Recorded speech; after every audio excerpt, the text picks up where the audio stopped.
অসম পুলিচৰ নতুন আবেদনবিলাক আৰম্ভ হৈ গ'ল, এপ্লাইবিলাক। তাত এপ্লাই কৰোঁতে AB UB কথা কৈছোঁ। তাত যদি এপ্লাই কৰোঁতে এটা কথা মন কৰিব, যদি আপোনালোকে তাত যিটো প্ৰিফাৰেঞ্চ মানে AB আৰু UB, তেতিয়া আপুনি হয় তাত ভোট দিব, নহ'লে UB প্ৰিফাৰেঞ্চ দিব। কিয়নো যদি আপুনি যদি AB প্ৰিফাৰেঞ্চ চিলেক্ট কৰে, তেতিয়া আপোনাৰ পিছত যিমানেই ফিজিকেল মাৰ্ক বেছি নহওক কিয়, তেতিয়া বা আপোনাৰ ৰিটেনৰ পিছত টোটেল মাৰ্ক যিমানেই বেছি নহ'ব, তেতিয়া আপুনি ABৰ পৰা ABত কোৱালিফাই হোৱাৰ পিছত আপুনি UBত যাব নোৱাৰে। বাট যদি UBত যদি আপুনি নাপায়, যদি অকল যদি আপুনি চিলেক্ট কৰিলে UBত নাপালে, কাৰণ UBৰ আপোনাৰ মাৰ্কছ বেছি লাগে, অকণমান নম্বৰবিলাক বেছি লাগে। যদি আপুনি প্ৰথম কোৱালিফিকেশ্যনটো UBবিলাকে পায়, যদিহে তেতিয়া আপুনি ABত পোৱাৰ চান্স থাকে।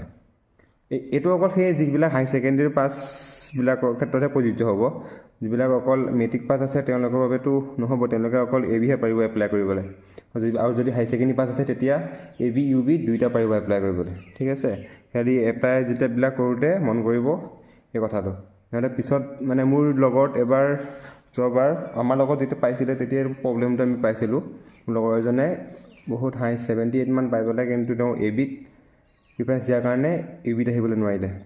ঠিক আছে, ধন্যবাদ। আৰু যদি বেলেগ কিবা কথা থাকে সুধিবলগীয়া, জানিবলগীয়া, কমেণ্ট কৰিব নতুবা ইনবক্স কৰিব। ঠিক আছে।